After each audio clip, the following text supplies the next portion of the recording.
memory loss, brain fog, anxiety, those are symptoms that something, more serious is happening in your body. Don't ignore it.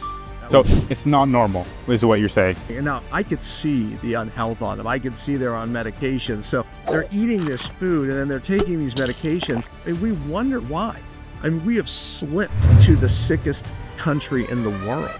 You can tell by someone who's on Ozempic because they have no butt anymore, because it's the largest muscle and they. Dr. Daniel Pompa is a world-renowned doctor of chiropractic medicine. He has trained and spoken to thousands of doctors over his 30-year career in understanding and teaching his unique protocols. His impact is reaching millions of people worldwide to live a healthier lifestyle. Where did the affinity for the health, the wellness, the origin story? Look at what I teach today. That came out of my illness in 1999. Yeah. Matter of fact, prophetic words spoken, through my wife, talking about health in general, chiropractic. It's a whole nother story. But it's funny because my sisters recently told me, you were meant for this, because when I was very young, I drew things like about doctors, and they found this book that I loved called Dan the Bandage Man, right? So there was something that they said. I don't remember any of that, but they thought so cool. That I was called to be where I am today. When I was I came out, I came out of college. I had no idea what I wanted to be, but keep in mind, when I entered college, I actually entered into pre-dental. And so, but I spent one day in a dental office. No offense, dental people or dentists, but I said one day, and I said, there's no way I can spend my life one in day. somebody's mouth. That ended that. And I just ended up with kind of a business degree coming out of college with no idea what I wanted to do. But, things happened that led me here. One of which was I hurt my neck severely wrestling. Yeah. And it just got worse over time. And a friend of mine was like, you need to see my brother. He's a chiropractor.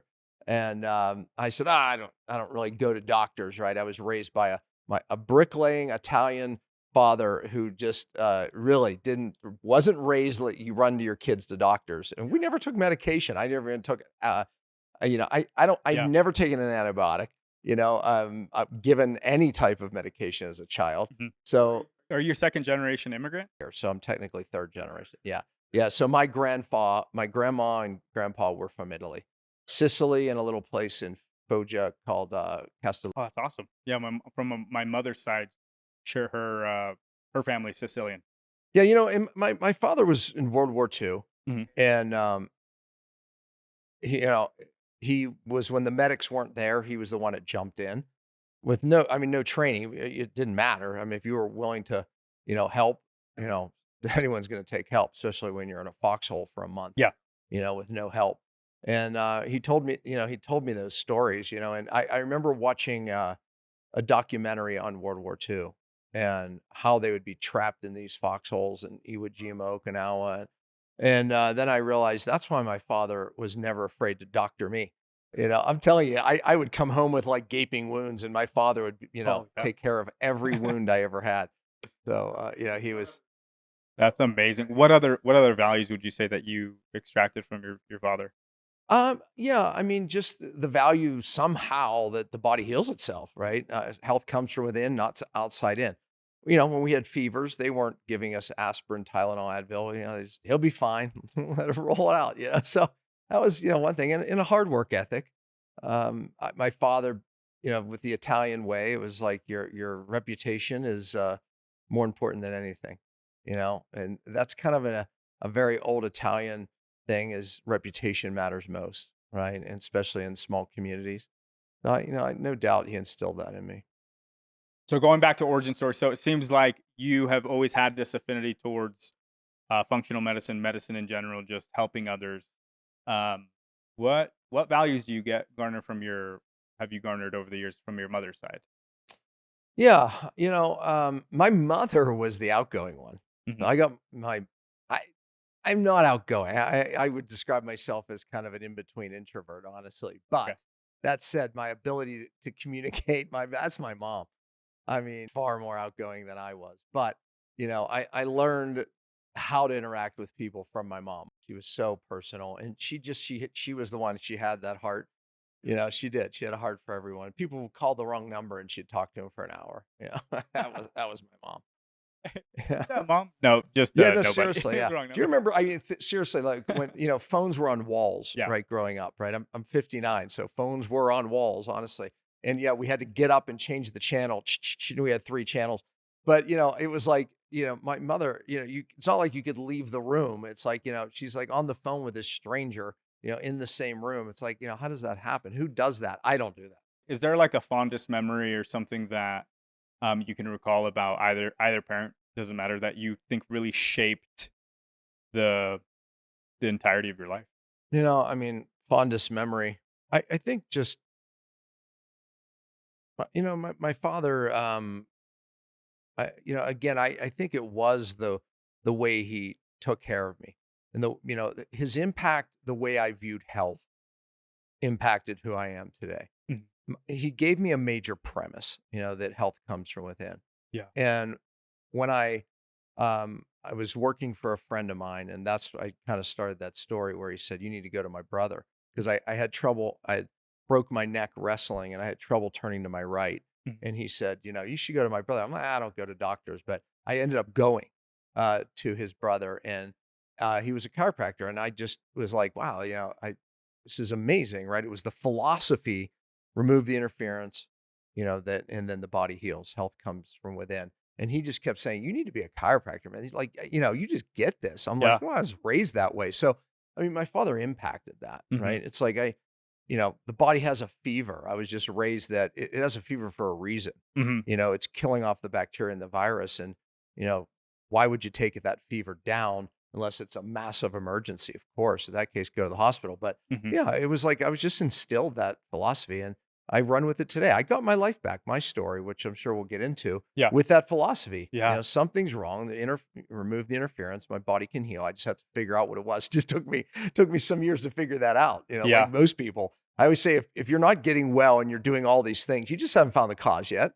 Simple philosophy. My mom, I think, again, I think that one thing in my life, um,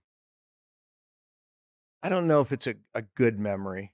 You said a good memory maybe, but you know, Either. how my mom affected me Yep. was my parents lived a healthy life, but here they are later in life, 60s, and I've lost both of them now. But my mother had multiple strokes and was unknowing to us. And her big stroke, I remember looking at a scan with the doctor, and he said she's had many. He was kind of counting them as we looked at her brain. We were like, wow, like we don't remember any of them, right? But she was getting dementia, post-stroke dementia, and the last one just kind of took her down. And I had so many regrets from that because at this point I was a doctor, I was in private practice at that point, and I just felt like, man, I could have done more, and I should have done more. Now again, I was very early in my career. Yeah. Um, it's hard to influence your family, right? Although my mom listened to me, she did, and all my sisters to this day listen to me. They do. But still, she was trapped in her paradigm as well, right? In her life. And right before her stroke, I mean, she just had an interest and she just started trying to change things, but she was having strokes all along. Like I said, we didn't know. But I think that the impact of not being able to help her it laid heavy on me to, just help. When God puts somebody in front of me in that time, I take it very serious, and also it really got me researching the brain and, just some things there too, because obviously I had a lot of my mom's genetics. In ninth grade, I remember having high blood pressure. Interesting. Yeah. Yeah. And they weren't going to let me on the wrestling team, and they wanted to put me on medication. My father, of course, said, "Yeah, right.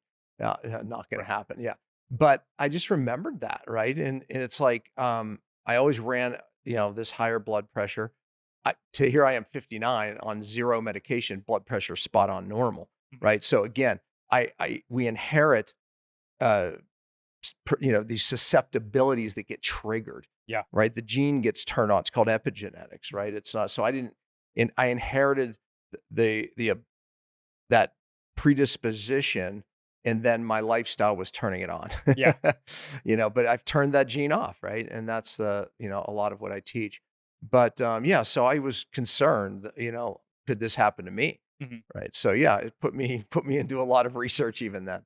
For all of the health and wellness advocates out there that are on the path of becoming the best version of themselves and looking at all of these different facets of their life and the level of toxicity and where their food comes from and all these different potentials, and then they start recognizing that their family and their friends are in these patterns that are detrimental to their health.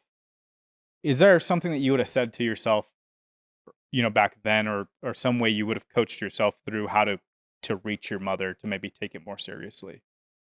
I think that honestly, I think she would have listened, but I was clueless. Oh, okay. Meaning that there were signs Mhm. that my mother was losing her memory. Mm. I don't think you just want to see it. Mhm. Like today, I would see it right away. But back then, I didn't want to see it. I Mm. think. Maybe it's even naivety in to think that it can't happen to my mom or can't, I Right. don't know. Yeah. But now I'm definitely more privy to, it's like, you know, whether they're family or not, close friends, I mean, Mhm. I'm on it. Like, hey, this is a concern. Yeah. Yeah. So, but what my advice to someone, I mean, again, look, most heart attacks and strokes, the very first symptom is a fatal one. That's Mm. the first symptom of a heart attack is death.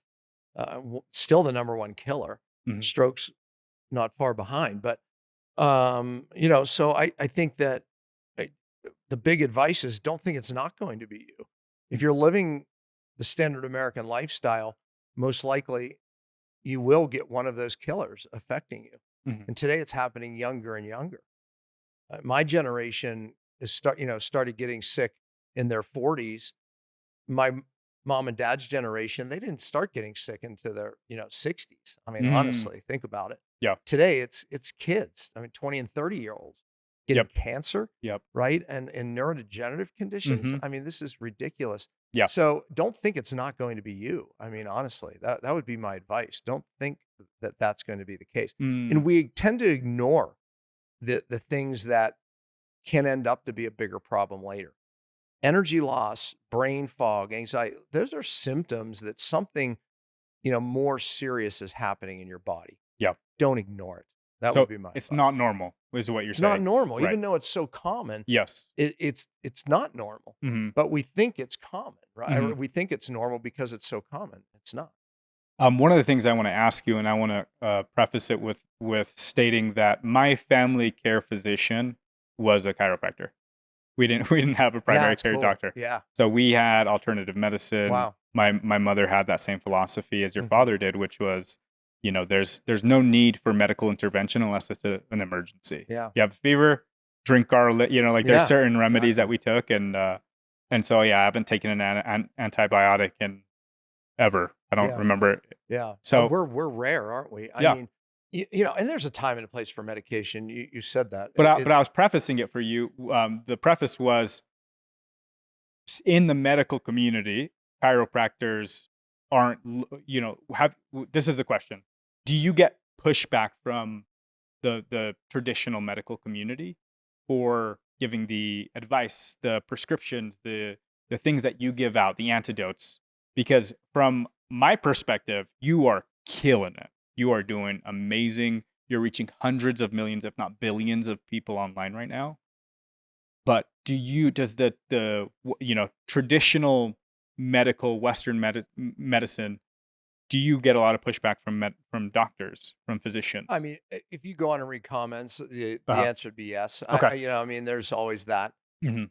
But I do take a very safe approach. I Okay. mean, meaning there is truly a time and a place, Yeah. right?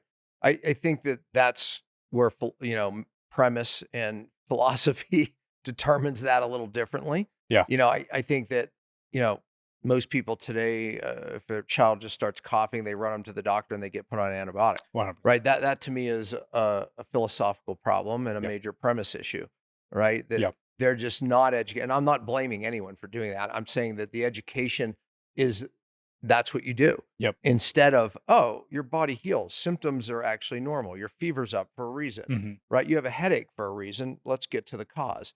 You know, it's estimated 97% of the population lives their life in effect. Yeah. Meaning, you know, this is what's happening, cover the symptom, right? People living life in effect, we tend to blame other things or other people for their problems. 3% of the population lives their life from cause, which is, you know what? Let me figure out what I can change in my life. Let me see what's going on. There must be something I've done to cause this. There must be something in me that's causing this, right? It's a mindset shift that I believe if we're going to make America healthy again, Yes. we better change the way we think about health. Health comes from inside out. It does, not outside in. And therefore, we have to remove the interference. God designed our bodies in a way to heal. Yeah. Right. It's like we just have to remove that interference. That's how I got my life back. Right. And so I think it's just a shift that we have to, get people to understand. But yeah, you're going to take criticism no matter what when you oppose the big boys out there. Right. I mean, they have an agenda. Yep. I would say probably less from the average doctor. I think they're getting it. I mean, to some degree, they're seeing. You think? I think. Yeah. I mean, it's different than it was 20 years ago. It's like now I think they see that the failure of medicine, right? It's like I think that they see even for their own families, they're starting to go, okay, wait a minute. Yeah. This isn't working anymore. I think they see the medical treadmill getting faster and faster and faster. And all of a sudden, boom, you fly off the back into the wall. You've seen the funny videos on YouTube. Yeah. I mean, but that is what happens. You're on a medication for this. Then you're on, then it starts causing these symptoms. And then you go to your doctor with those symptoms and they go, oh, well, we put you on a medication for those symptoms. And then this medication starts to cause symptoms. And, but then we have an answer for those. And all of a sudden people find themselves on 5-10 medications. That's the medical treadmill. Yeah, you're going to lose that battle. You're not going to be able to keep running at that pace before you fly off the back. From what I've researched, right, that's kind of built in. The mantra is from cradle to grave, right? Like the goal is to put you on something from the moment that you're born to the moment you pass away, and wouldn't that make more profit for them? So I don't know if necessarily we need to wait for them to wake up or to change things. I think it's more about what you're doing now, which is the message of empowerment. Yeah. The idea that you're taking your life back through your personal choices. Well, I agree. I mean, I think, honestly, if you ask me what's caused some of the shift for the better, it's social media. 100%. I mean, we criticize social media for many things, but, it's also a hero in some ways. And I think the education of, people, your generation, the younger generation, they have woken up to the medical treadmill. I mean, they are like my parents, they trust it, whatever their doctor said, right? Yeah. I mean, then my generation was like, maybe. Right. Now the younger generation, because of social media, they're like, yeah, right. I'm going to find it on there. Okay. That's why they're having problems. That's probably a big reason for the shift, and that is changing the mindset of so many people where they look for health. Now, the problem with your generation is that they have so many health problems. Oh, yeah. I mean, they're literally being poisoned unknowingly. Yeah. All right. So that is the bigger issue. So your generation is far sicker than I've ever seen. Look, in my classrooms, we didn't have people on inhalers. We didn't have, people taking medications at all. Oh, yeah. It was a rare thing for a child to be on a medication. I mean, come on. I think it's 8 out of 10 in a room. I mean, it's absurd. On some type of the allergies, the asthma, the autism spectrum disorders rising up, attention deficit. I mean, we could just keep stacking all these autoimmune conditions, right? Yeah. So, I mean, that's unfortunately what your generation's up against. Oh man. Yeah. Yes, food plays a role, but the bigger role is what food's bringing into the human body, and that's the amount of toxins that your generation is being inundated with, and that's really what we need to wake people up to. Yeah. I'm excited to get that to the second half of the podcast. Yeah.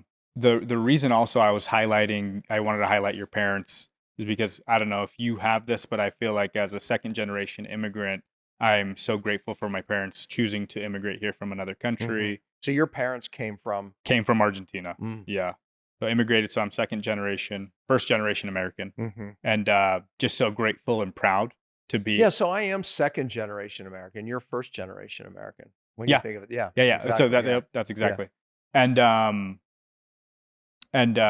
for me, I feel like I'm standing on the shoulders of giants, yeah, and from what I spoke with you before we started shooting or recording, you have such great success. Like, you're experiencing a lot of success. You're experiencing a lot of traction, and you are in momentum right now. I feel, yeah.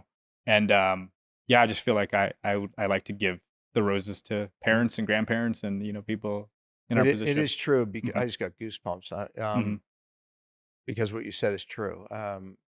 They shape our premises, Mhm. right? And our premises determine our lives, Mhm. right? Our thoughts determine, uh, of course, sometimes our feelings determine our thoughts, but then our beliefs.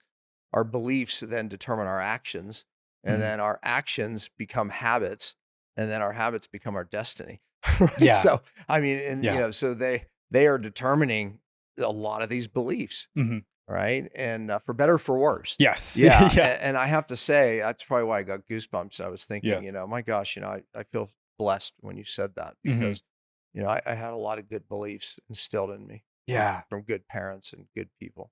Yeah, and I don't think people really understand how successful um, immigrant, second gen, third gen, first gen Hmm. immigrants are in this country because of Yeah. those attributes, because of the contrast of seeing, Yeah. my parents don't even want to go back to Argentina because of the Yeah. economic downfall. They're like, we don't even vacation in the Hmm. country they came from because they're so grateful to be here. Yeah. They love this country, and I don't think people recognize that I think 45% of all Fortune 500 companies were founded by or led by first generation immigrant, Mm. second generation immigrant, Yeah. and Fortune 100 companies over 50%. So it's like there's some real successful Yeah. people out of from that have that background, right? Yeah. A lot of that is because they've seen it hard. Yeah. And then, and my dad being in the war, he saw it hard. His greatest fear was me having to go, right? And his other fear was me being a bricklayer. Yeah. It's a funny story there, actually. So, Yeah. it's like because I was good with my hands, I could build Uh-huh. things, and I like to do things, right? So I always wanted to like, if he was building something, I wanted to be involved, right? Yeah. And so he was like, that's probably not a good idea. So I remember the day he let me come to the job and actually work, right? Mhm. And what I didn't know, unknowing to me, was he told all of the guys on the job to make it super hard on me. And oh my gosh, I left in tears. That was the goal. I didn't know it at the time. Oh, And wow. yeah, it was Yeah. like, so they were telling me like move this brick pile from here to here. And I kept thinking of better ways. Like I Yeah. kept saying to them, this is ridiculous. Why don't we, and so, so The ingenuity. his Yeah. exact words were, "You think too much." Yeah, it's like, yeah, and I'm thinking, gosh, my father never even told me that. It was his friend Bill Kovas that was like, later was like, we set you up that day. I'm like, Oh son my of a gun. Like, God. what, you should have told me that later. It's like, Yeah. I thought it was the That's worst day of my amazing. life. Yeah. It's like, meanwhile, I was just set up so I wouldn't become a bricklayer. I felt much better about it Yeah. after Bill Kovas told me that. Yeah. Anyway, yeah. So Yeah. he didn't Oh want me to man, do that. your father sounds like a leader amongst leaders. Like, that's amazing. What an amazing way. He was resolved in Yeah. his ways. Like I said, he's just a man of few words. And what this is a true story. When I growing up, I loved going to bowling night on Friday nights with my parents. Right, I loved it. I ran around the bowling alley; it was the greatest thing. And then afterwards, they would go for dinner or a drink somewhere. Right, Yeah. and keep in mind, this was so old that back then you could sit in the front seat. It was like a couch in the front seat. I was sitting between my parents, right, Yeah. and their friends were in the back seat. And my mother was always the one that knew directions, right? Yeah. She was telling my husband, Danny, his name was Danny, Mhm. you're going the wrong way. Why are you doing it? We're going over and there. He's, I know where I'm going, right? And he just didn't. She was like beside herself. So he gets to the Highland Park Bridge. I grew up in Pittsburgh. He stops at the top of the bridge, Yeah. and they're in the back, right? I'm in the middle. It's like, and she's like, "What are you doing?" He gets out of the car, still no words. Okay, gets out of the car, opens the trunk, takes his bowling ball and drops it off the Highland Park Bridge, gets back in the car and says, "I'm done bowling," because he was in a slump. Okay. And so in my father, like if I was in a slump, I would tell everyone I'm in a slump. Oh, Yeah, what's right. going on? Right. My father just doesn't say a word, but he was such a man of resolve. I mean, literally, he Yeah. never bowled again. He never bowled again. That was him. That's hilarious. But yeah. So I mean, that's leader action, right? It's like Yeah. done. You Done. know? He wasn't a complainer. Yeah, that is so cool. That's I bet you have tons of stories like that about your parents. Oh gosh. One thing that you did mention though that I wanted to ask you because of what you mentioned in this post was most matriarchs or wives or mothers are the ones that generally have the more sense of like, what are we eating? What are the toxins? Very Like, true. so why was it different for your family? Why was it different for your Well, father? you know what? For the food, it wasn't. Right. Okay. It's like, to your point, Yeah. right? The mother, takes care of that. My father was just on the medical side. And that was, like I said, that was the way he was raised. That was the war and, Mhm. instilled him. But my mother now, she had to spend time with my grandmother Mhm. who had and gain all the family recipes because my father was the only boy with three sisters. I'm the only boy with three sisters. Yeah. But so my mother inherited the recipe and she was a natural cook. Mm. So I grew up on, again, I mean, really good homemade Italian food, Yes. right? Yeah. And we fried things in lard, right? Yeah. Not hydrogenated oils Yeah. and, bad rancid seed oils and things of Mhm. that sort. That came later, in life. But back then, it was all home cooked meals. We had a garden every year. I mean, so I grew up on a really good, solid diet, right? I could probably count the number of times I ate at a fast food Fast food, yep. restaurant. It was Yeah. probably more when I was in high school and I could, walk from, Mhm. down to Burger King. But even then, because I grew up on such good quality food, like I didn't even like it that much. Yeah. Right. And it would, upset my stomach then. Yep. So, what didn't care for that. Mhm. So yeah, my mother was in control of that part. No, that's awesome. I'm remembering my high school years and having that access to even the food from the school. Like, this isn't good. Yeah. I wouldn't eat the bread. I would avoid the bread. I'd eat the meat. Yeah, in my mother between. would It's like, pack our lunch, right? Mhm. It's like, and you know what? Most kids maybe were embarrassed about that, but I love Yeah. I liked my food better than what was being served at the school typically. So I remember always wanting to bring my own food. Yeah. No, even the tradition, every Sunday we would have some sort of pasta, lasagna, Mhm. spaghetti, whatever it Yeah. was. I still try to carry that over with my family. Yeah, you That's so think cool. about that too, right? Uh-huh. And we'll get into more diet Yeah. stuff, but I mean we ate processed carbohydrates, right? Food today is far more processed, I would argue. Yep. But again, it didn't hold the chemicals that food's holding today. Yeah. And that's the issue, Mhm. right? Even when you look at, I go to Europe a lot, and you can tell the tourists from the people that live there, whether you're in France, Italy, or Spain, Germany, and you go, where are the fat people? Okay, yeah, it's true. Yeah. And it's because, again, the Italians eat 20% more carbohydrates on average. It's like than That's insane. Americans Yeah. as far as pasta and all those things, Yeah. breads. But why aren't they fat? It's because they're not putting the chemicals in Yeah. their food. It's a bigger deal than people think. The European Union, right, has those is it legislations in place, the policies in place? One of the things I wanted to ask you, are you familiar with what happened with the CEO of Kellogg? I'm Kellogg familiar. cereal? Yeah, I mean, as far as what they're trying to get them all the dyes out Yeah. of the it right now. It's I think it's in the state, the Senate, or or I'm sorry, the Senate Uh-huh. period. We'll see what happens with it. The tragedy there and what reason why people are in an uproar Yeah. about it, I've done many videos on this, Mhm. is that Kellogg's there's other companies too, Yeah. so but the dyes that they're using in the Mhm. food here in the United States are known to cause brain problems, ADD, ADHD, right? Attention problems, period, and other problems and linked to cancer. In Europe, they're outlawed. So guess what the same companies do? They use natural dyes that come from plants, beets, etc.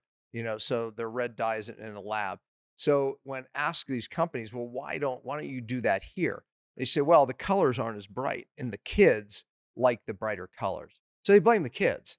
And it's true what they're saying. The But it's kids still do like the lunacy. brighter color. Yeah. Yeah, but it's like, my gosh, I mean, have you no value? Right.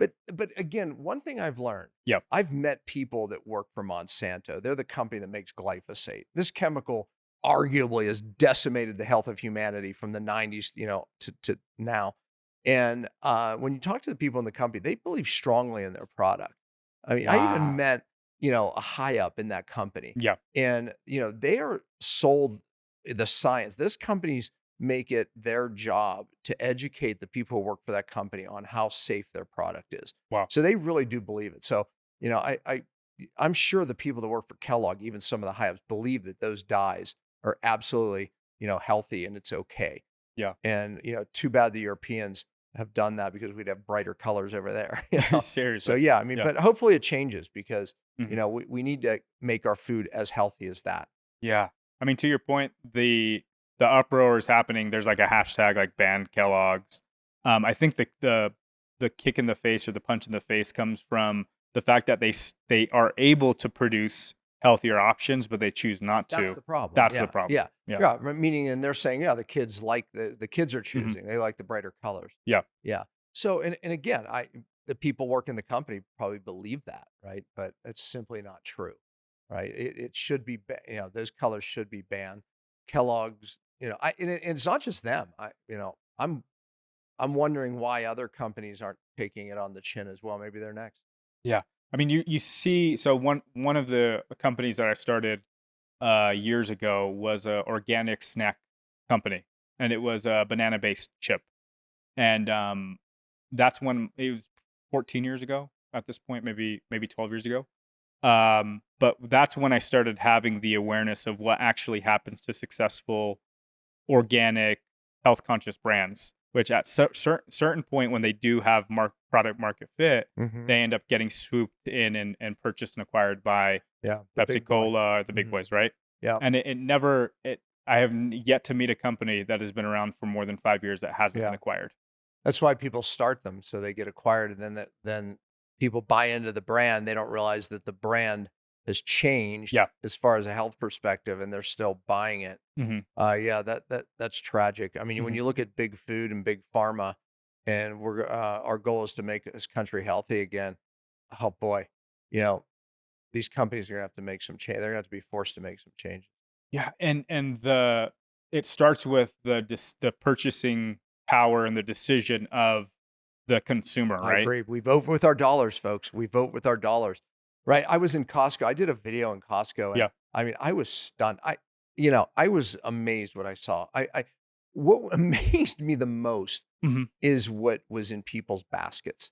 And the fact that, I mean, it was just color after color, dye after dye. I mean, I was in this aisle and I couldn't believe it. Every product, as far as you could see, had dyes in it, chemicals in it that we know are dangerous, Yep. cancer causing. I mean, it's remarkable. It's a testament to the human body. Yeah. Honestly. Yeah. I mean, I'm looking around at these people going, and now I could see the unhealth on them. I could see they're on medications. So they're eating this food and then they're taking these medications. And we wonder why. Yeah. I mean, we have slipped to the sickest country in the world. Yep. I mean, there was a time where we were healthier than Canada and Japan. And I mean, it's like, now forget it. And I mean, it's like we are the sickest country in the world. Yeah. And I fear for where we're going to be in 5 years. I used to say 10. I don't know. I Yeah. mean, I have hope right now because there's a shift taking place. Yeah. I have hope that, it is going to shift. And it is awareness is the key. Voting with our dollars is the key. Are you going to have to pay a little more money for the product with natural dyes than this dye? Probably, Mhm. but it's worth it. Oh my gosh. Yeah. Somebody said if you don't pay the farmer today, you're going to pay big pharma tomorrow. Yeah. So switching that, I think is an education piece where you're recognizing and you're speaking to the viewers or the listeners or the people listening in general and watching. It's like you're gonna have to spend a little bit more money Mhm. to make this switch happen. Yeah. but it's going to be worth it long term. Yeah. I mean, I think you're right. I Yep. mean, you will pay, one of the other choices. You're Yep. better off paying the farmer than pharma. But, here's the thing. I get it. Yep. Organic is 30% more, 35%, 40%, depending on the product. But you could also eat from the clean 15. Google it. Mm-hmm. Avoid the dirty dozen, Mm-hmm. right? And then if you want to eat from the dirty dozen, buy that organic. But I mean, I'm telling you though, if all of us, me included, we waste money. We do waste money. It depends on what we value Yep. to where we spend our money, right? And that's at every income level. So the fact is that we just have to change the value, and then the food will change. So there's something in most people eating those foods that they think that it can't be that bad. That's the rationalization.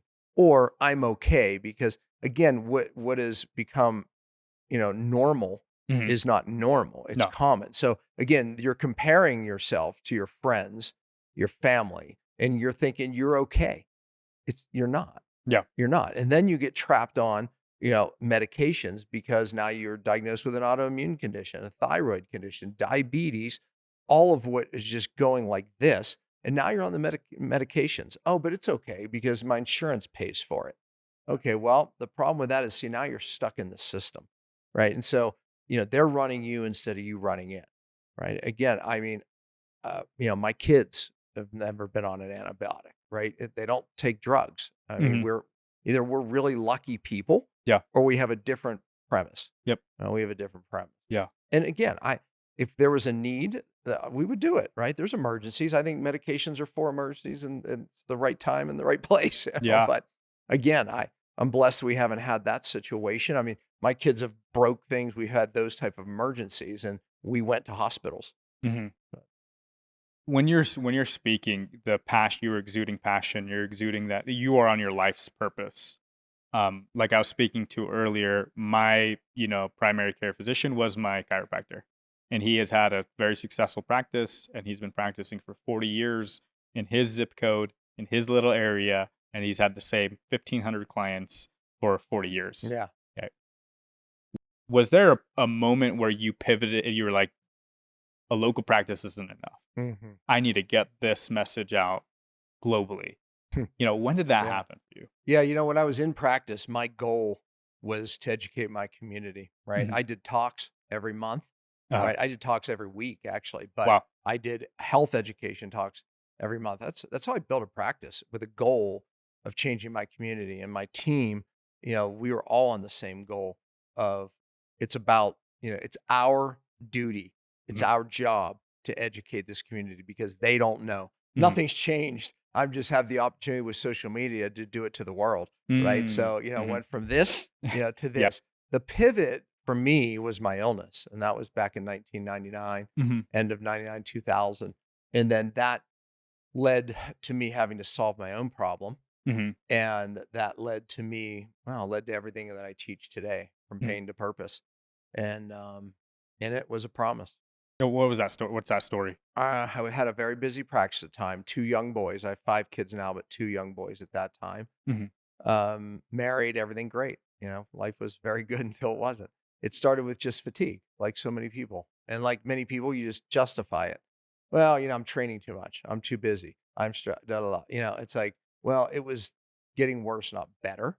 Yeah. And then it went to like, I told you this in the beginning, I'm dyslexic, and I have this like part of my brain that's photographic memory type thing, and I have the ability to access a lot of information. It's like, so that's the gift of my dyslexia. Yeah. But I noticed I had massive brain fog. It was like, I started not being able to think. And just like so many people, man, I don't know that I blamed age. Many people do, but I definitely just blamed being too busy or too stressed. I just need to rest, right? Mm-hmm. Not the case, So I took time off my training, physical training. I was a cyclist at that time, and I was getting worse, not better. And then, so like many people, I started addressing my thyroid, my adrenals. I started addressing like things like it would, you search up and go, oh, maybe it's that. Yeah. Some things got better, but I wasn't getting better. Mm. Matter of fact, arguably I was getting worse in some aspects, because then I started not being able to sleep. You know, it was like couldn't get to sleep, or I'd wake up in the middle of the night and not be able to get back to sleep. Or if I did sleep through the night, I'd swear I was worse. I would like, Mhm. horrible the next day. So, I mean, all this shit. Then my gut went, and it was like all of a sudden I was food intolerant to so many things and Oh, wow. chasing that. Yeah. So, I mean, I never went through this. I Mhm. was healthy. Matter of fact, I was the healthy guy, right? Mhm. So what the heck happened? And I was embarrassed about it because people were came to me for help. So I hid it from my family and friends. Like I didn't want anyone to know. But meanwhile, my home life was a disaster. I mean, my Mhm. wife having to deal with me, I became super sound sensitive. I became like super angry for no reason, Mm. depressed. I mean, horrible. Mm. And I'm making light of it, right? Yeah. But during that time, my wife literally on her knees crying out for me and our family for an answer, praying to God, asking him. And I'm sure that this wasn't the only time, but this time God spoke to her heart. Not, she didn't hear an audible voice, but as clear as day that not only is he going to get me well, but I'm going to take a message to the world. And when she told Wow. me that, I never wanted to hear it. Oh my Matter of gosh. fact, I would get mad Yeah. because my exact words to her is, I can't even get myself well. And for Wow. me, she was just weighing down the pressure on me, Mm. making it worse. I would get very mad at her for saying that, but she held on to that. Yeah. And she told the kids that, right? Like, don't worry. Like, I mean, that's that, that was their anchor, huh? Yeah. Not me. She was right. Here I am today Yeah. because of those words, pain to purpose. And that was the promise God gave us. Yeah. And that was everything. So she got a message and inspiration from God through prayer, through dream. Yeah. Wow. Through prayer. I mean, she would tell everybody that. And I would get so mad, because, and again, she knew. That's my wife. She Yeah. knew that's what's going to happen. I mean, and it was years. I mean, come on. I mean, That's it's like I went amazing. through, hell for a long time. I mean, it was 4 years really bad. And then even then it was this evolution and of, coming out. And then it got even worse. So when I just started, just kind of getting better, like where I had energy again. The terrible anxiety wasn't there because I started getting to the cause. But then I still had chemical sensitivity. I still had mold sensitivity. And we inherited two kids. They lost their parents tragically. This was my wife's cousin, Lisa. Uh-huh. They grew up together.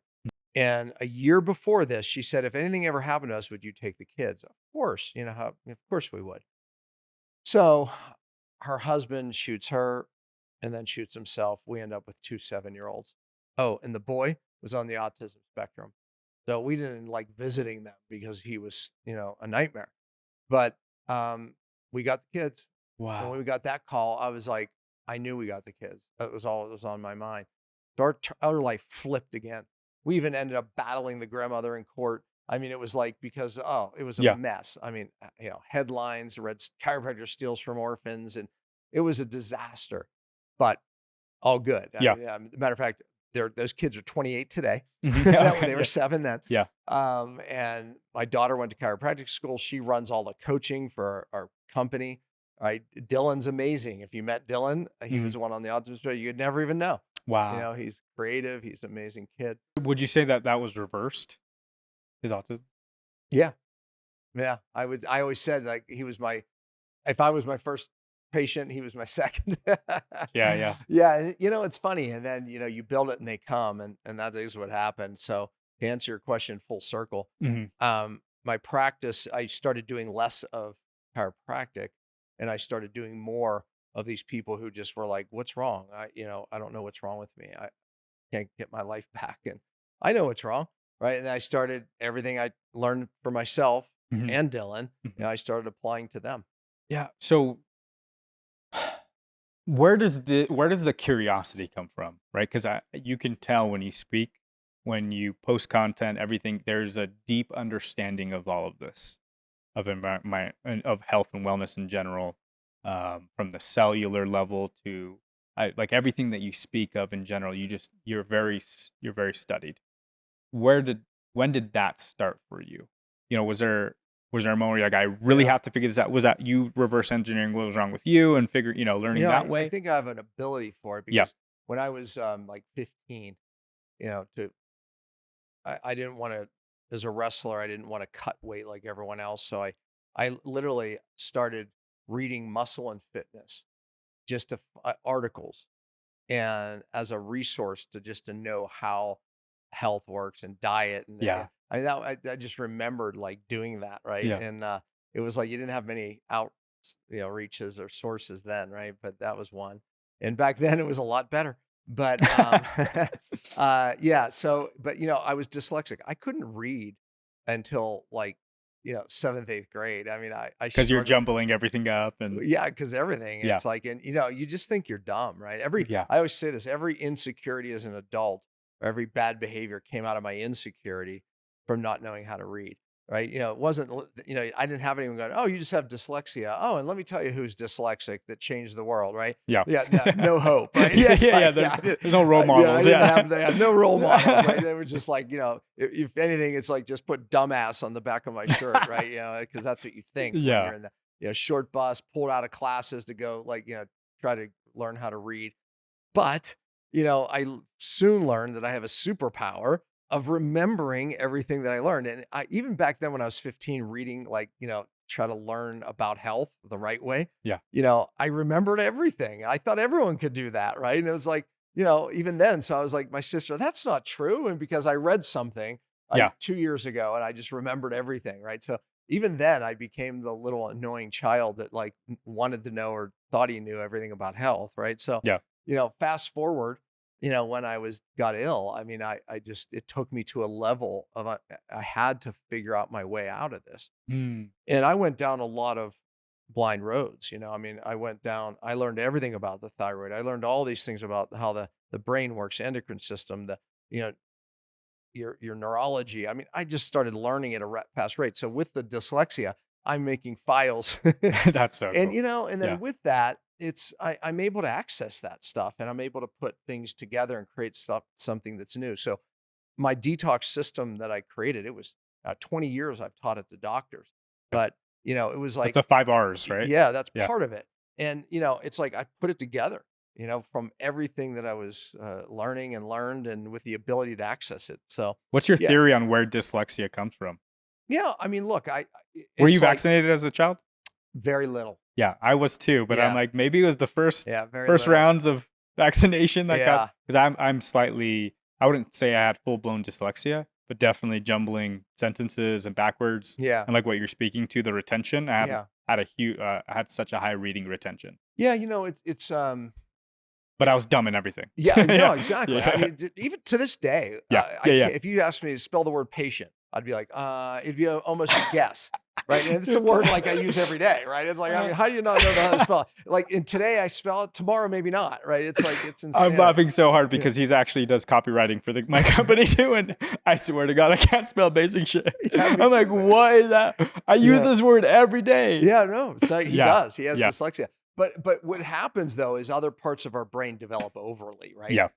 And are creative, again, I was able to like hold on to information and access it, right? Mhm. It's like, so, and again, it took me years to learn that like not everyone could do that, right? Yeah. So you still think you're a dumbass, right? It's Mhm. like, and then it's like, oh, so not everyone can do that. Yeah. No, but yeah, I mean that realization took time, to come back. I mean, in chiropractic school, out of 150 people, I graduated second in my class because I could remember everything, right? But it took me everything to get out of high school, let alone, my parents were like, go to college. Like, are you serious?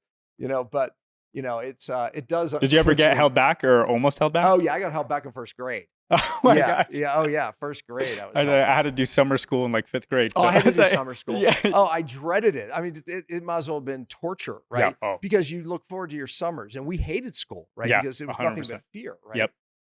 It's like, gosh, summer school. It's like, that is, I remember it like this. I remember it right now. There I am sitting in the classroom. I remember riding there, coming home, right? It's like, it was absolute misery. Yeah. Like, I mean, you'd been better off like putting bamboo shoots in my fingernails. I'd probably opted for that. I remember the biggest fear. I don't know if you had this fear, but my biggest fear was being like found out, like being embarrassed, right? Of not being able to know how to read. The girl next to me that, I think she liked me, right? Because she would, give me attention. So Yeah. I didn't even know if I liked girls at this time, right? I think it was 6th grade, but she liked me and I knew that. So she was going to help me. So she would read, like, so here it goes around the room, right? So you either have two choices: you fake like you're sick and, vomit and run out of the room, or I opted for, she read it to me. I memorized her reading it. And then I acted like I was reading it.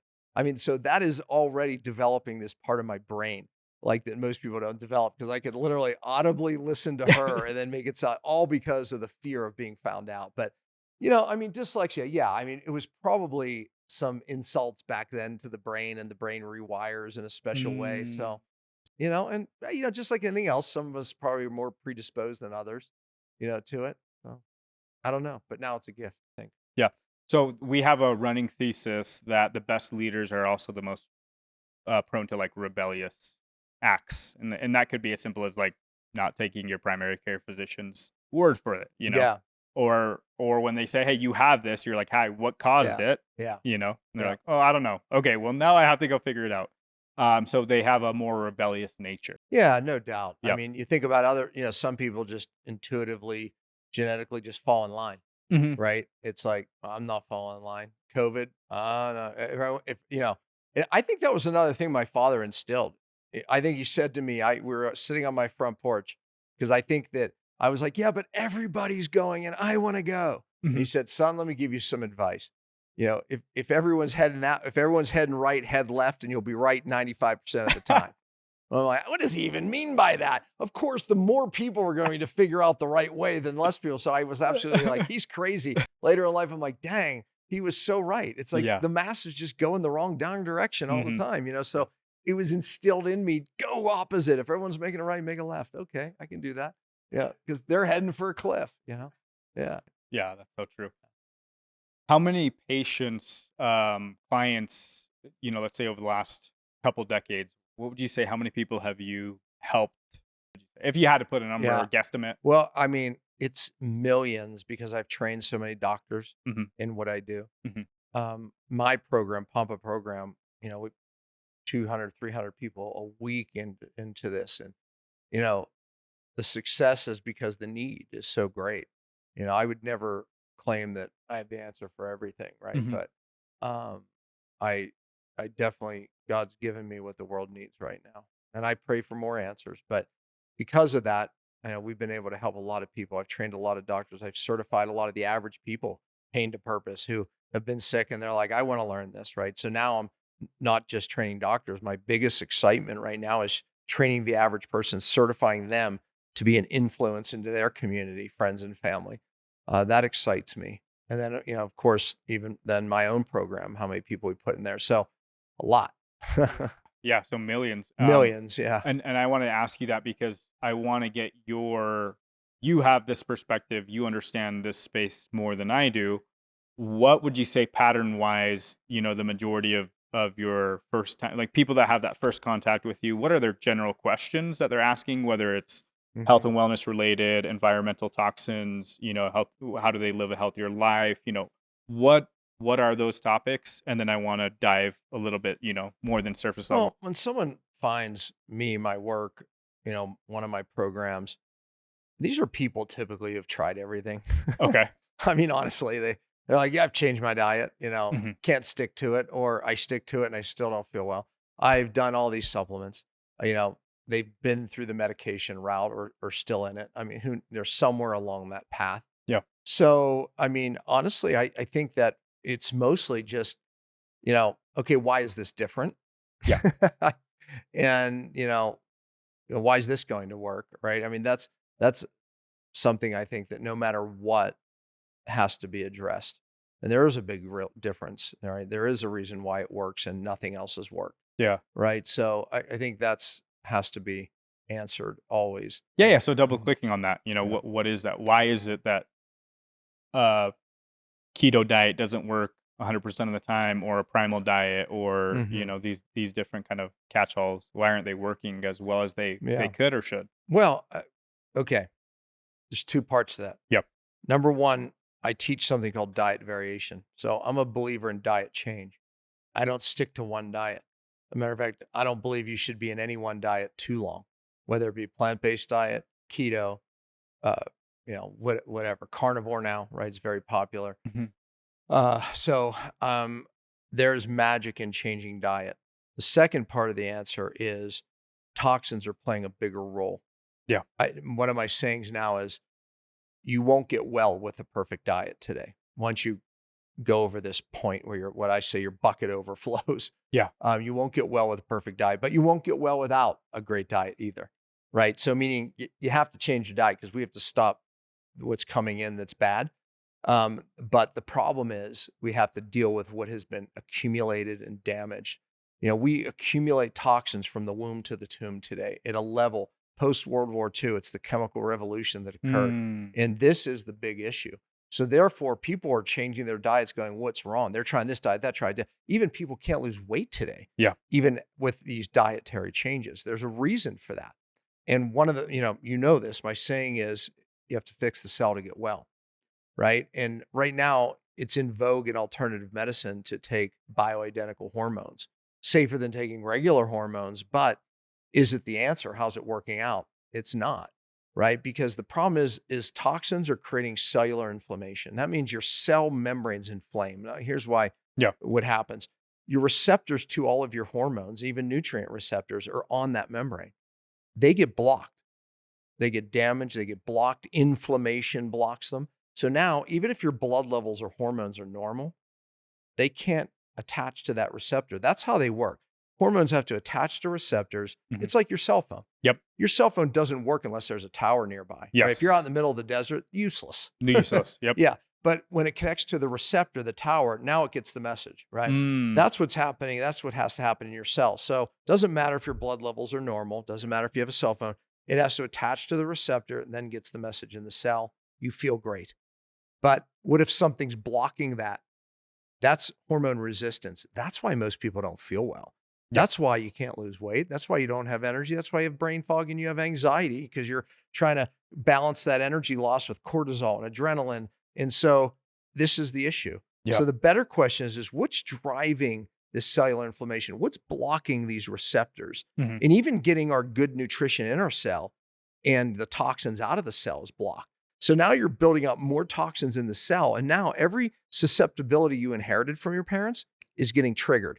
So now you get the thyroid diagnosis, the diabetes diagnosis, right? But the question is what's the problem here? It's the toxins driving and blocking the hormones and getting the nutrition in. That's why your diets aren't working. So that's what's different. Yeah. That's why this works, right? And that's what I teach. I teach how we get rid of toxins at the cellular level. Yep. It's not foot baths. It's not cilantro, chlorella, celery, juice. All these things are out there. If you Google detox, you'll always get a 10-day cleanse, 20-day cleanse. It's not like that. Not the lymphatic. Yeah, the cells are meant to get rid of toxins day in, day out. And when we can fix what's broken in the cell, now we can combat a toxic world. Now we start getting rid of the toxins that have stored up in our tissue. And guess what? You remove the interference, the body heals. Yeah. That's how I got my life back. And thousands of others. And people watching this probably see all these testimonies of people who have done one of my programs and they get their life back. They got, off their medication with their doctor's support. And, how did that happen? We got rid of the cause. Yeah. Right there. So Pareto's principle, 80%, 20% of doing something can be 80% of, the results that you can get. So what are the primary movers that we could, briefly talk about that would help with that cellular regeneration or that cellular health? Yeah. So, my 5 R's you briefly mentioned, it, right?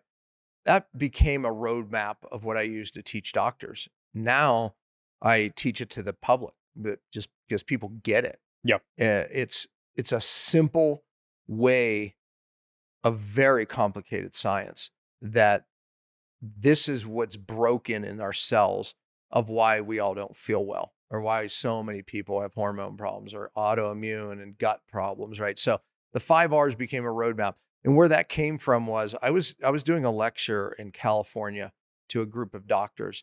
And I'm educating them on all this amazing science about this is the problem. This is what's breaking in the cells. Toxins are the culprit.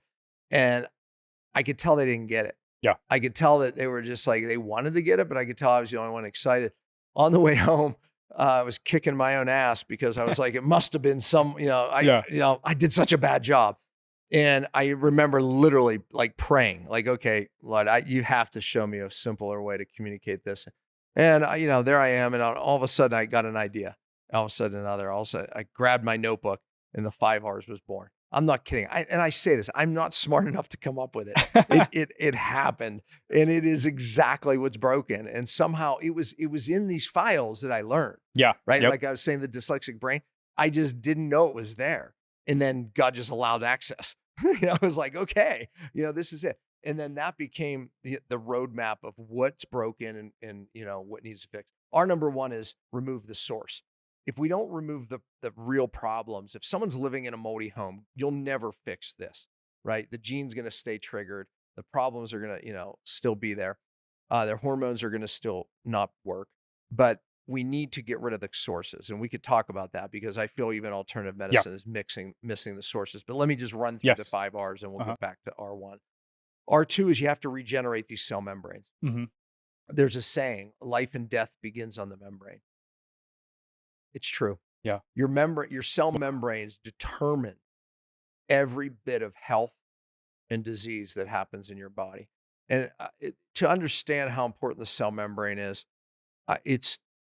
it would take a biology lesson. It would take me all day. But the fact is just it determines your hormone health.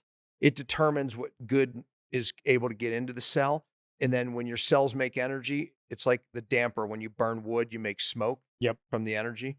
Well, it has to get out. That's the membrane. Mm-hmm. Your membranes determine your fluidity. Your membranes determine your hydration. Your membrane, and all these things you hear are so important. You have to stay hydrated. You don't stay hydrated by drinking water. It's not that easy, right? You stay hydrated by being able to hydrate the cell. And there's your sodium, potassium pumps and all these membranes that work good. But when your membrane is toxic and inflamed, you can drink all the water you want. You can eat all the perfect nutrition you want. You don't stay healthy. Oh, Bruce Lipton, he wrote the book Biology of Belief. Yep. I know you read it. Yeah.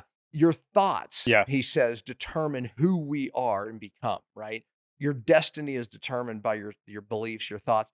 But what he showed was your thoughts is a wavelength, and it interacts with these receptors on your cells. They're called integral membrane proteins. That's where we talked earlier about your body has this intelligence to heal. Lipton says it's in the membrane. It's in these integral membrane proteins. And these thought waves attached to that, interact with that, change your DNA. Wow. And then your DNA, through RNA makes a different protein. And then that protein becomes who we are. So he's like, you can drive your health or disease by your thoughts. Yeah. But it's this membrane. So when your membrane is inflamed and toxic, you can't even determine the thoughts. Yeah. It's like in the thoughts have trouble even changing that. So, that's the power of the membrane. R3 is you have to restore that cell energy. Mm-hmm. The energy determines the cell's ability to detox. So as the energy goes down, something called glutathione goes down. It's called the Gibbs free energy equation. And then inflammation rises, which makes the whole thing worse. So we have to fix the energy pathways, which is the mitochondria, which also has a very fragile membrane. So all these R's play into one another. Can't affect R2 without affecting R3, R3 without affecting R2. R4 is you have to reduce the inflammation of the cell. I've developed a lot of products around that, a lot of dietary feast famine cycling, fasting. We do a lot of things to break those inflammation pathways. Lastly, R5 is reestablishing methylation. Methylation has the ability to protect our DNA, turn bad genes off and turn good ones on. But methylation parallels detoxes. Glutathione drops. That's how our cells clear toxins. Methylation drops. If methylation drops, glutathione drops. So it plays a huge role in cellular detox. We have to reestablish that and we can get healthy. So these are the pathways that are critical. These are the pathways that are getting hit hard because we live in such toxic worlds that we didn't before World War II. These pathways need reestablished. They need upregulated. They need fixed. If we can do that, then we start the real detox. And then my system talks about how to use real chelators so you don't redistribute toxins, how to bind them in the gut so you don't auto-intoxicate. So there's more to the system, but that's at the heart. Okay, so I want to ask you this: where's Bruce Lipton? Do you feel like has an efficient perception of reality, and where is he missing it? Well, I mean, I think in his field, I don't Uh-huh. think he's missing anything. We're all missing things. I mean, Where's the missing puzzle yeah. piece? I mean, I think for him, Uh-huh. I think again, and it's not his thing. I think that it would be it's the toxic connection, right? Toxins. A lot of when my brain was so loaded with mercury, I couldn't think positive, even though before that I could. So you can't just drum up positive thoughts when you're neurotoxic. So that should give some people like, okay, I'm not just weak.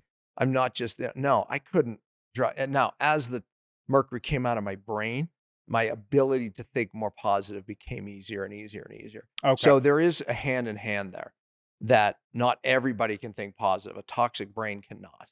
Okay. So is it actually impossible to do that, or do you think that the probability or the likelihood that you can conjure up those positive thoughts, it's just less likely? Does that make sense? Because it's much harder, right? I had days where I could. Yeah. Those were probably days I felt a little better, right? But I also had days that I couldn't control my thoughts, and those were bad days. Is there a mantra that you would say is something that you have used throughout your life to stay on path, to stay in good health? Because you Yeah.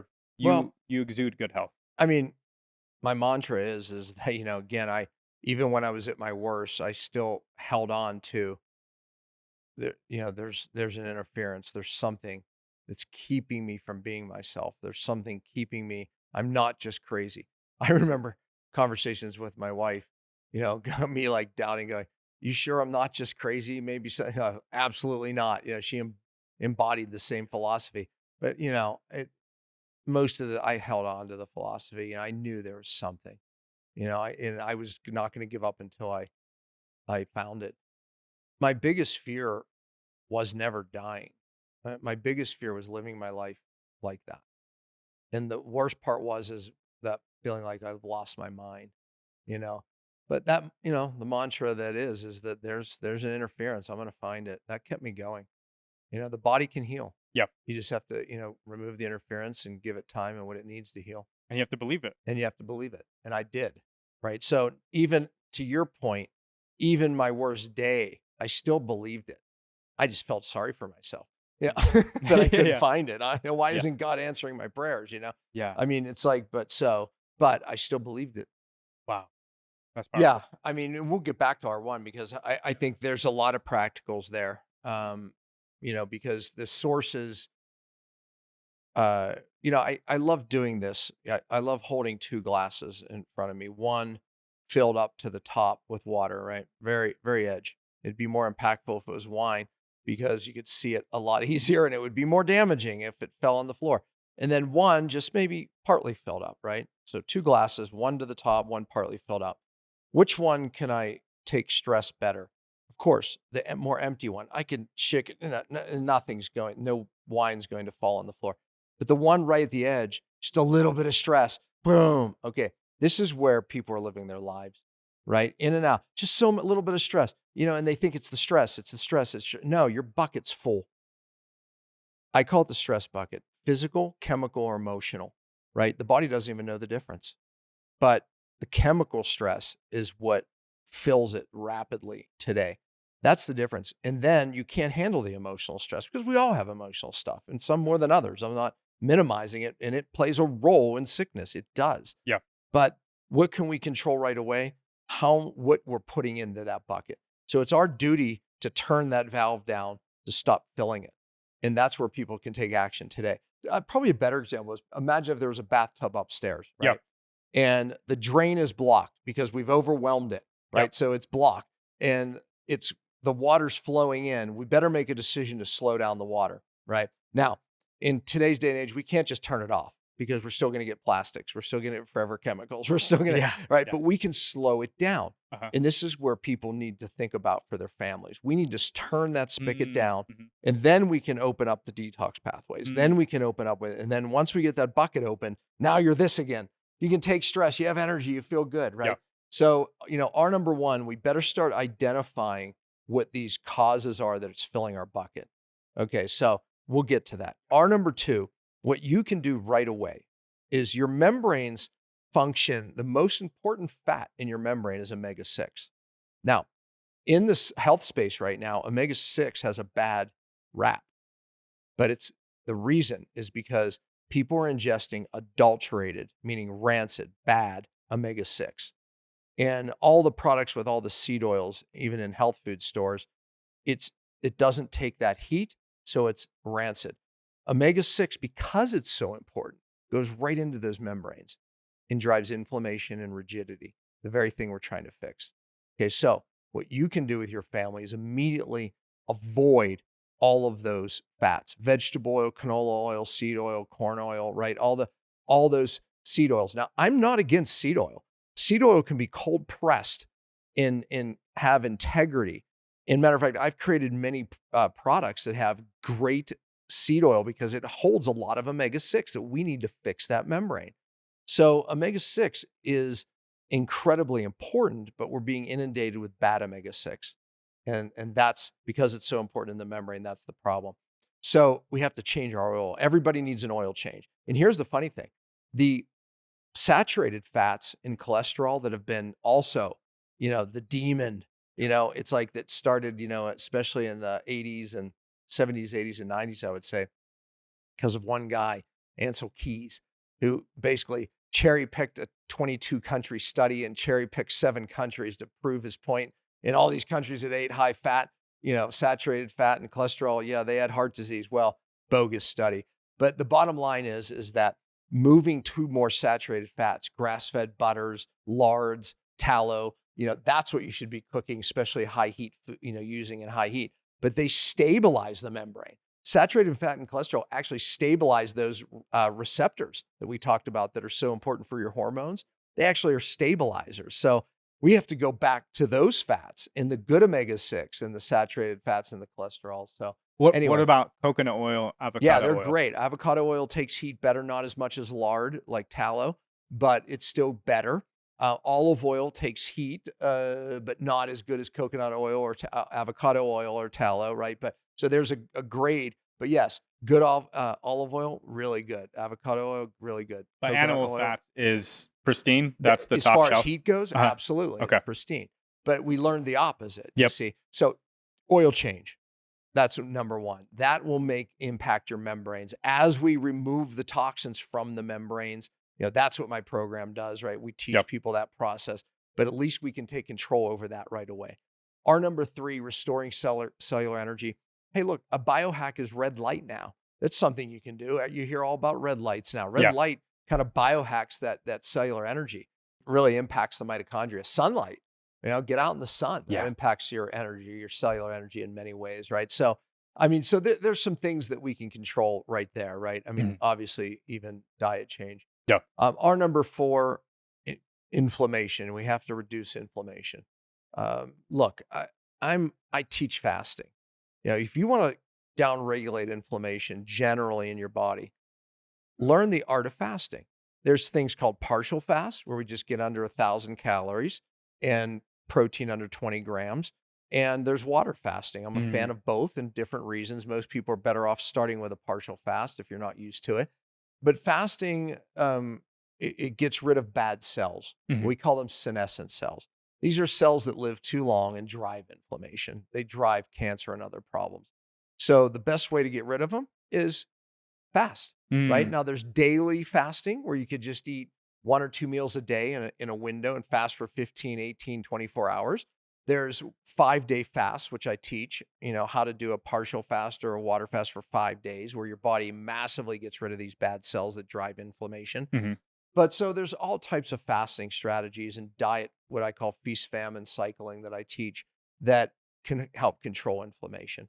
Do you advise people that are, because we have a culture of just chronic stress, right? Yeah. So do you advise that they jump into a partial fast first, so it doesn't overburden? Or because there's a premise that I teach called hormesis, and hormesis means if we stress a biological system like a human, If we adapt to the stress, we get stronger, faster, smarter, healthier. Yeah. If we don't adapt, we get dumber, weaker, slower, more sick. Yeah. So, I mean, and so we want to adapt to the stress. Fast is a stress. You can't just jump in to a fast. And that's a premise I teach. By the way, problem I have with ice baths right now Yeah. is it only works because of this premise hormesis. Most people are doing too long, too much, and they're not adapting, and it's actually causing immune weakness. And I'm a fan of it done the right way. So I'm not when I make these statements in interviews like this, somehow I always get clipped out to where Pompa doesn't like red light or cold baths. No, I just feel like people are overdoing it. Red light can be overdone. Fasting can be overdone. Most people are fasting. Not most people, in our health space, many people are over fasting. Whereas I'm saying the feast is as important as the fast. Yeah. It's a stress. So yeah, you have to respect fasting as a stress, just like a cold bath. Yeah. What are we on now? 5 in this last one. Okay. So what take-home thing can you do to reestablish methylation? Mm-hmm. Look, I know the genetic testing is really in vogue right now. Get your genetic SNPs done. I'm homozygous MTHFR. I can tell you over my experience, I dug hard into it. And I can tell you that it really didn't change what we did. Remember, 20 years of teaching doctors, I was able to dig into this pretty hard. I'm not against the testing. I think it's cool. It's fun. It gives us ideas, so it's not necessarily terribly bad. But I think that when we define ourselves by these genes, then it gets bad. Because if our thoughts determine our destiny, right? Then once we think we're damaged goods because I'm homozygous MTHFR or, COMT, blah, blah, blah, then it becomes our reality. I don't like it for that. And what I tell you is when people are toxic, I don't care what you are, homozygous MTHFR, you have a methylation problem. See, because methylation is used for so many things in the body, even getting rid of toxic hormones, even turning on your stress adaptation and turning it off. So when your bucket is full, that glass right here, your methylation is being stressed. I don't care if you have no SNP on that gene, you're being stressed. So no matter what, we support methylation products, pathways, processes. So, and again, I mean, B12, natural folates, those are things that, people can do. But again, you start improving. So those are supplements, right? Yeah, we're also speaking to like the process of sweating, right? Getting in. All of it helps methylation. Getting rid of the stressors in your life. The greatest stress on methylation pathways is not your genes. It's the bucket being full, the stress bucket, physical, chemical, emotional stressors. Getting out in the sun. I mean, all these things can, people talk about grounding and, prayer time, meditation, all those things can actually improve your methylation more than, all the fancy things. So methylation, do certain vitamins play a role? Of course they do. Mm-hmm. Right? Can you speak to the dangers of methylating or detoxing without proper protocols? Well, detoxing, my gosh. I mean, I could speak to the dangers of chelation where people get IV chelation. It almost killed me because you cause a redistribution once you go home and these chelators go away. And now all of a sudden toxins are redistributed. So one of the things that I teach is how to do chelation correct. You have to work within a half-life of a chelator. The other problem is people are using weak chelators like cilantro, Corella, and all these like weak chelators that they're so weak they grab things and then it ends up mobilizing. It's kind of like the street sweeper you see, and all you see this dust plume. It's like, what? My tax dollars are paying for this? Like, what is going on? But that's kind of like these weak herbal binders that people take. It's not that simple. Remember, real detox is at the cell. Danger. Oh, there's a lot of dangers. I teach classes on the dangers of detox, right? I mean, so many people do things wrong when it comes to this. The whole subject there. And that's exactly why you've got a on board and a protocol and different things to help people along the process. Is there like a certain stage of individual that thrives more in your courses, the things that you offer, less indirect, Yeah, because I'm not saying, here's the bottle of detox. Yeah. Okay. Yeah. Someone who's going to be more successful in my program is someone who's privy to all of the things that are out there. Meaning, I've tried that. Yeah, I've tried that. Yeah, yep, changed my diet. Yep, done that. Yeah, those are the people I love because they're the ones that just get it. They go, yeah, it's not so simple as taking these detox drops. Yeah, it's not, right? This needs fixed. My goal, if you talk to any of my coaches or the doctors I've trained, my goal is always, and I tell them, to educate the person in the process, because then they can do this forever. Because to combat this world, you better know how to keep those cells detoxing. You better know all of that. And that's what I do. So whether you're taking my certification or you're in my Pompa program, you're going to learn how to do this for you and your family. That's the goal, is empower the person. And then that's where the real value is. And then you change a life forever. You don't treat a person, you empower the person and watch what happens. Yeah. Then you change a life. Yeah. Well, that's why I've been really drawn to your stuff and your message and your content, is because at the root of it, it's that deep empowerment. Yeah. It's that, I think the same reason my audience listens to this podcast is I'm not your leader. I'm not your savior. I'm going to give you the information you need to make the educated decision or the best decision for yourself, for your family. Exactly. And that's why I really resonate with what you're saying. Yeah. It's like, I'm going to give you all the knowledge to empower you, but ultimately you have to make those decisions. Yeah. You have to make the changes. And it's not the individual that's taking a pill right now, like Ozempic, or, that's like, it's never going to be, that one-dimensional. Can you believe even in the alternative space right now, the Ozempic thing, like people think this is a solution. I've been around this so long. It's like these things just always come and then they go. Yep. It's like people are always looking at the short term. Yes, you lose fat, but you're also losing cartilage. You're also losing muscle. You know what Ozempic butt is? You can tell by someone who's on Ozempic because they have no butt anymore, because it's the largest muscle and they lose it. Wow. Yeah. So long term, think logically. Yeah. You're losing. It puts you in a catabolic state. That means a state where you're being broken down. And then happens is your metabolism gets slower and slower. What happens when you stop it? Oh, so now you're stuck on this? It's like, so yeah, people have to think that through. There's a metabolism cliff coming, and this stuff hasn't been studied. Remember, things are studied this short, not this short. Long term, it's an absolute disaster. And I know some people even promote low dose. Well, what about taking like Akkermansia, which is a bacteria that helps your body naturally produce the GLP-1 receptor. My dyslexia. You see, I have the picture. GLP-1. No, I recognize that. Exactly. Hormone, and you can naturally produce and support the pathway. That's the key. What does the next 10 years look like for you? What do you want to do in the next decade? Where do you want to be? Remember, what was prophesied into my life is I'm going to take a message to the world. So right now we have impacted the U.S. in a big way, not nearly enough yet, right? But I want to start, bringing it overseas. The need is not as much as here, but the message was take a message to the world, right? That's the calling. So in 10 years, I hope we're worldwide.